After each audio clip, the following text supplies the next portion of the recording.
नमस्कार दोस्तों। Ocean network में आपका स्वागत है। मणिपुर और नागालैंड के बाद राहुल गांधी पहुंच गए हैं असम। और असम में इस समय भारतीय जनता पार्टी की सरकार है। हिमंता बिस्वा शर्मा मुख्यमंत्री हैं। और हिमंता बिस्वा शर्मा और राहुल गांधी के बीच में पुरानी जान पहचान है, क्योंकि राहुल गांधी एक जमाने में हिमंता बिस्वा शर्मा के नेता हुआ करते थे। और हिमंता कई अवसरों पर उस घटना की चर्चा कर चुके हैं, जिसमें उन्होंने बताया कि कुछ और नेता भी राहुल गांधी के आवास पर थे जब वो मिलने के लिए पहुंचे। और एक तो मिलने का समय ही मुश्किल से मिलता था। दूसरे, उनका कहना है कि इनके यहाँ कांग्रेस के बड़े से बड़े नेता को ड्राइंग रूम में बैठाने की परंपरा नहीं है, रिवाज ही नहीं है। उनको बाहर बरामदे में भी बैठाया जाता है, या जो लॉन होता है वहाँ पर कुर्सियाँ डाल दी जाती हैं, वहाँ बैठ कर के नेताजी सुन लेते हैं अपने सबॉर्डिनेट की। उन्होंने एक इंटरव्यू में ये भी बताया था कि जब मैं भारतीय जनता पार्टी में शामिल हुआ और अमित शाह से मेरी पहली भेंट हुई, तो मैं यही सोच कर के गया था कि जो दिल्ली में रहने वाले बड़े नेता हैं, वो तो ऐसे ही, मतलब या तो बरामदे में कुर्सियाँ डलवा करके, या जो लॉन होता है वहीं बैठ कर के बात कर लेते होंगे। ऐसे ही अमित शाह के यहाँ भी होगा। पर वो ये देख कर के चौंके, हैरान हुए कि अमित शाह ने उनको उसी ड्राइंग रूम में बुलाया जहाँ वो सबसे मुलाकात करते थे, यानी बाकी के मंत्रियों से भी, डिग्निटीज से भी, विदेशी मेहमानों से भी, वहीं उन्हें भी बुलाया, वहीं बैठ कर के बात की। तो ये तो अंतर बताया उन्होंने कांग्रेस की लीडरशिप और भारतीय जनता पार्टी की लीडरशिप के बीच में। लेकिन हिमंता बिस्वा शर्मा एक किस्सा सुनाते रहे, जिसको लेकर के ऐसा लगता है कि राहुल गांधी काफी चिढ़े हुए हैं हिमंता बिस्वा शर्मा से। क्योंकि असम पहुंचने के बाद उन्होंने हिमंता बिस्वा शर्मा पर, उनके परिवार पर, उनके बच्चों पर जिस तरीके से अटैक किया है कि पूरे देश में सबसे भ्रष्ट अगर कोई मुख्यमंत्री है, अगर किसी मुख्यमंत्री का परिवार है, तो वो हिमंता बिस्वा शर्मा है। ये एलिगेशन राहुल गांधी ने लगाया। और सोशल मीडिया पर तो इस पर काफी तल्ख टिप्पणियां भी इधर पढ़ने को मिल रही हैं। लोगों का कहना है कि सारी सीमाएं लांघ दी हैं राहुल गांधी ने। चलिए, बिस्वा शर्मा पर आप, हिमंता पर आप आरोप लगा लीजिए, लेकिन उनके बच्चों को भी आप इस तरीके से घसीटेंगे भाषणों में, इससे पता चलता है कि ये निजी खुंदक है। और वो जो उस मुलाकात का जिक्र करते हैं, किस्सा सुनाते हैं पब्लिकली, मीडिया पर, उसकी खुंदक राहुल गांधी के मन में है। लेकिन राहुल गांधी के उस बयान का तो जवाब दिया ही है हिमंता बिस्वा शर्मा ने। साथ में राहुल गांधी को और कांग्रेस के दूसरे नेताओं को गिरफ्तार करने की चेतावनी भी दे डाली है। अब वो पूरा मामला क्या है उस पर आएंगे, लेकिन पहले मैं आपको वो किस्सा बता दूं जो ये मीडिया में बताते आए हैं हिमंता बिस्वा शर्मा। उनका कहना है कि राहुल गांधी से मैं मिलने गया। असम की कुछ समस्याएं थी, क्योंकि उस समय वो कांग्रेस में थे और तरुण गोगोई के साथ काम कर रहे थे। उनका कहना था कि एक तो मिलने का समय ही बड़ा देर से मिला, और मिला तो जो अन्य नेता थे दूसरे राज्यों के जो मिलना चाहते थे, उन्हीं के साथ मुझे भी बुला लिया गया। और वहां पर जो राहुल गांधी का कुत्ता है, पिद्दी, वो भी विराजमान था मीटिंग के समय। और जो चाय लाई गई थी और जो बिस्किट्स लाए गए थे, उसी प्लेट से राहुल गांधी बिस्किट उठा करके पिद्दी को खिला रहे थे, कुत्ते को खिला रहे थे, जिस प्लेट से बिस्कुट उठा करके बाकी नेताओं को चाय के साथ खाने थे। उनका कहना है कि मैंने तो नहीं खाए, पर कुछ दूसरे नेता जो पिद्दी बिस्कुट खा रहे थे जिस प्लेट से, उसी प्लेट से उठा कर के वो खा रहे थे। उन्हें कोई दिक्कत थी नहीं एक्चुअल में। अब ये ऐसा किस्सा है जो ज़ाहिर है राहुल गांधी को बड़ा नागवार गुज़रा होगा कि ये कैसे इन्होंने मीडिया में कह दिया। और असम पहुँचने के बाद वैसे भी हिमंता बिस्वा शर्मा राहुल गांधी पर और गांधी फैमिली पर पूरी पर ही अटैक करते आए हैं। पर असम पहुंचने के बाद राहुल गांधी ने क्या कहा, जरा इसको सुन लेते हैं। चीफ मिनिस्टर, सबसे करप्ट चीफ मिनिस्टर असम का चीफ मिनिस्टर है।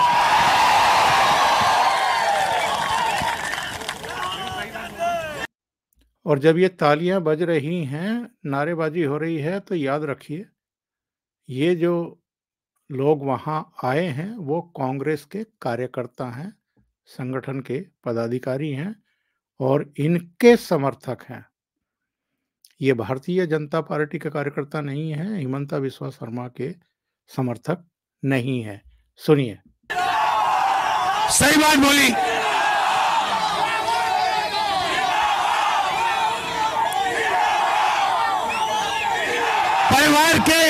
परिवार के सब मेंबर,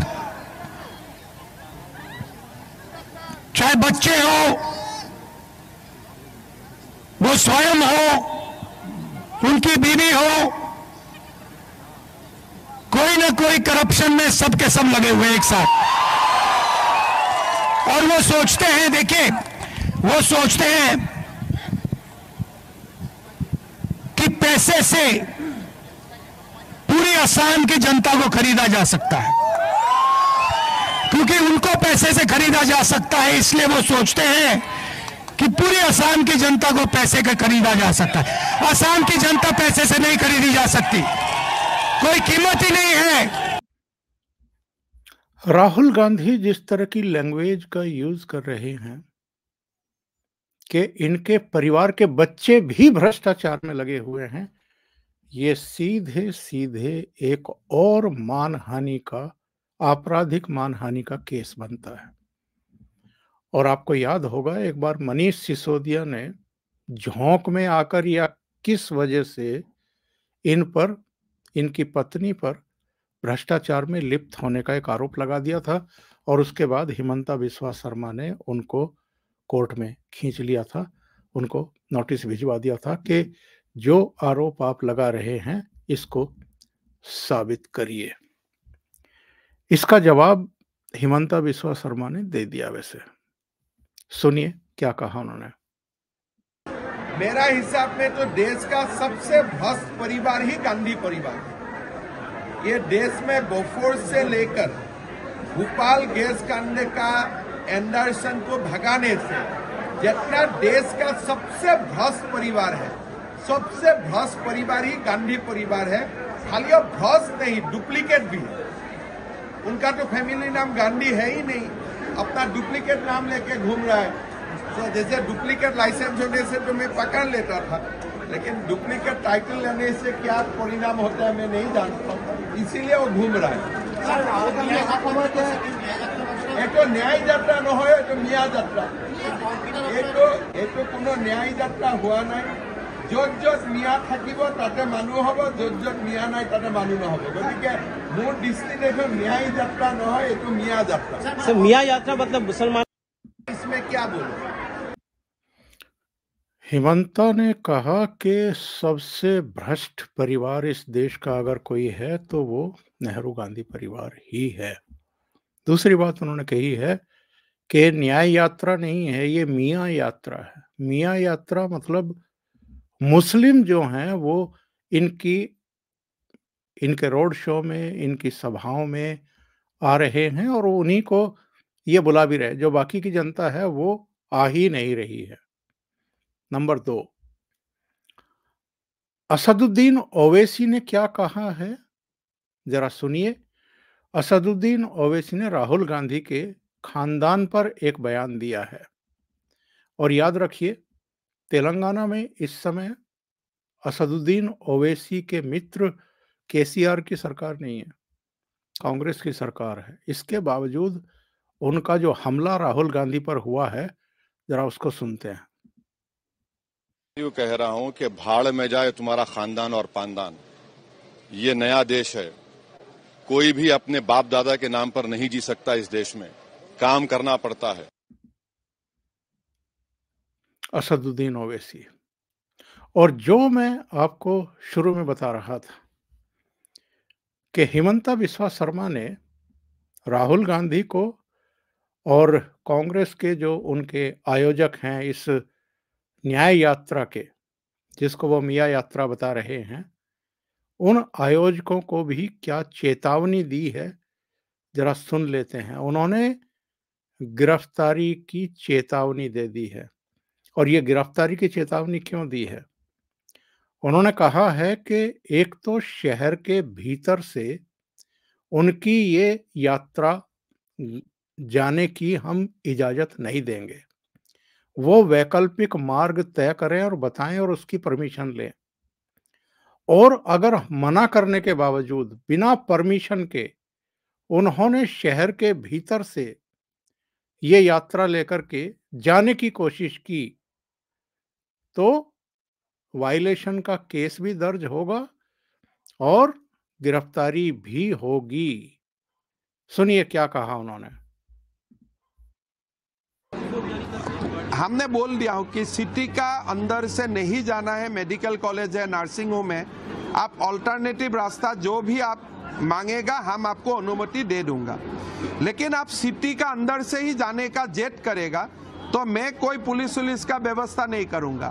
मैं वायलेशन का केस रजिस्टर कर लूंगा और बाद में 2-3 महीना चुनाव का बाद मैं अरेस्ट कर लूंगा। अभी मैं कुछ नहीं करूंगा। चुनाव के 2-3 महीने बाद मैं अरेस्ट कर लूंगा अगर वायलेशन किया, हमारे निर्देशों का, प्रशासन के, सरकार के निर्देशों का वायलेशन किया और शहर के भीतर से ये अपनी यात्रा लेकर के गए, तो चुनाव निपटने के 2-3 महीने बाद गिरफ्तार कर लूंगा। अब मैं आपको बताता हूं कि असम कांग्रेस के लिए, राहुल गांधी के लिए कितना महत्वपूर्ण है। और हिमंता बिस्वा शर्मा चूंकि वहां के चीफ मिनिस्टर हैं अब, और पहले से हिमंता बिस्वा शर्मा और गांधी परिवार में तनातनी है।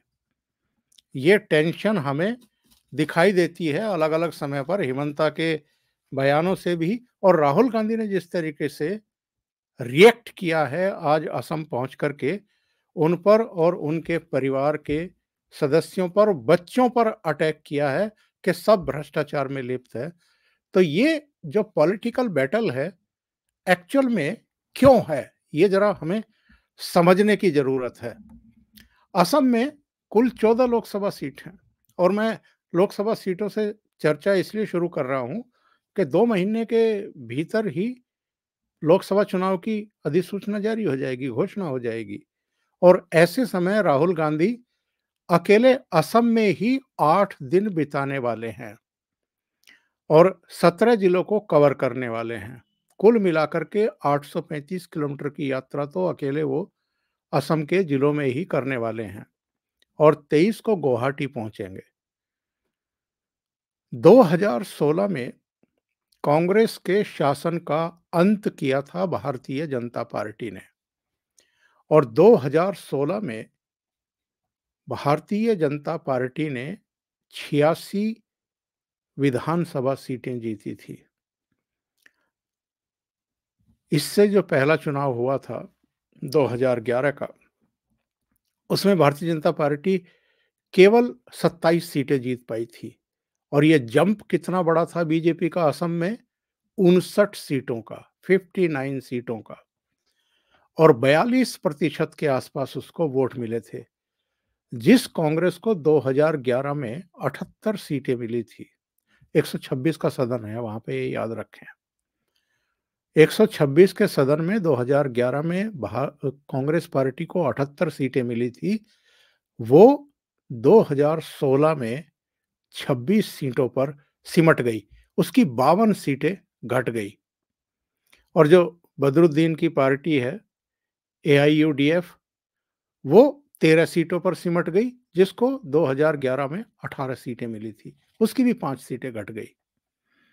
2021 जो अगला विधानसभा चुनाव हुआ, जिसमें फिर से भारतीय जनता पार्टी की सरकार बनी और सर्बानंद सोनोवाल की जगह हिमंता बिस्वा शर्मा को भारतीय जनता पार्टी ने मुख्यमंत्री बनाने का फैसला किया।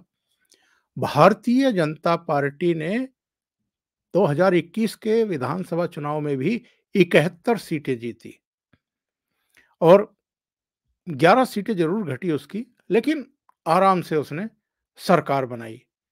कांग्रेस की जो 26 सीटें आई थी, उसमें इंक्रीज हुई 24 सीटें, पर वो केवल 43 तक पहुंच पाई। अगर हम 2019 के लोकसभा चुनाव की बात करें, भारतीय जनता पार्टी ने 14 में से 9 सीटें जीती और कांग्रेस केवल 3 सीटों पर सिमट करके रह गई। जो बदरुद्दीन की पार्टी है एआईयूडीएफ, वो केवल 1 सीट पर सफलता प्राप्त कर पाई। 2014 में भारतीय जनता पार्टी और 2014 तक कांग्रेस की सरकार थी, तरुण गोगोई चीफ मिनिस्टर थे। 2019 में तो चलिए फिर भी भारतीय जनता पार्टी की सरकार बन गई थी, सर्बानंद सोनोवाल चीफ मिनिस्टर थे। 2014 में भी भारतीय जनता पार्टी ने 14 में से 7 सीटें असम की जीत ली थी और कांग्रेस को तब भी 3 ही सीटें मिल पाई थी। यानी मोदी की जो लोकप्रियता है असम में, वो तब भी चरम पर थी और 2019 में तो उसमें और 2 सीटें मिल गई, 9 सीटें जीत ली और 2014 में 3 ही सीटें कांग्रेस ने जीती थी और 3 ही बदरुद्दीन की पार्टी ने जीती थी। तो असम जो है वो एक ऐसा स्टेट है जिसके बारे में ये कहा जा रहा था 2021 में कि अगर कांग्रेस जरा सी मेहनत कर लेगी तो वो कम से कम इसमें वापसी कर सकती है। ऐसे ही कांग्रेस के बारे में कांग्रेस को लेकर के केरल के बारे में कहा जा रहा था। दोनों राज्यों में एक ही साल में चुनाव हुए और दोनों ही राज्यों में कांग्रेस सत्ता में नहीं आई। वहां वामपंथी दलों के मोर्चे ने सरकार बनाई और असम में फिर से भारतीय जनता पार्टी ने सरकार बनाई। तो ये जो बैटल है कांग्रेस की और भारतीय जनता पार्टी की, ये अब गांधी नेहरू फैमिली बनाम हिमंता बिस्वा शर्मा होती हुई दिखाई दे रही है। और हिमंता जिस तरह की बातें करते हैं, और केवल करते नहीं हैं बल्कि उसको जमीन पर उतारते हैं, उसे लागू भी कर देते हैं। अगर राहुल गांधी और उनके सहयोगियों ने गलती कर दी, यानी जहां सरकार ने परमिशन नहीं दी है वहां से वो गुजर गए, तो जो हिमंता बिस्वा शर्मा कह रहे हैं वो करके भी दिखा देंगे। इसलिए बहुत सोच समझ करके अब राहुल गांधी और उनके सहयोगियों को असम में आगे बढ़ना पड़ेगा, नहीं तो वो वहां से एक मुसीबत अपने सिर पर लेकर के अगले राज्य में प्रवेश करेंगे। अभी तो हिमंता ने कह दिया है कि अगर वायलेशन किया तो एफआईआर दर्ज करूंगा और लोकसभा चुनाव के 2-3 महीने बाद, यानी अभी तो गिरफ्तार नहीं करूंगा, अभी गिरफ्तार करूंगा तो ये हल्ला मचाएंगे असम में भी और पूरे देश में भी और एक सहानुभूति अर्जित करने की कोशिश करेंगे। इसलिए लोकसभा चुनाव के 2-3 महीने बाद गिरफ्तार करूंगा। अभी के लिए इतना ही। बहुत बहुत धन्यवाद। अगर आपको ये चैनल और इसके कंटेंट पसंद आ रहे हैं तो लाइक करें, कमेंट करें, वीडियो को शेयर भी करें। अभी तक अगर आपने ये चैनल सब्सक्राइब नहीं किया है तो सब्सक्राइब कर लें और साथ में लगे बेल आइकॉन को दबा दें ताकि आगे आने वाले वीडियो और उनके नोटिफिकेशन आप तक पहुंचते रहें। बहुत बहुत धन्यवाद। नमस्कार।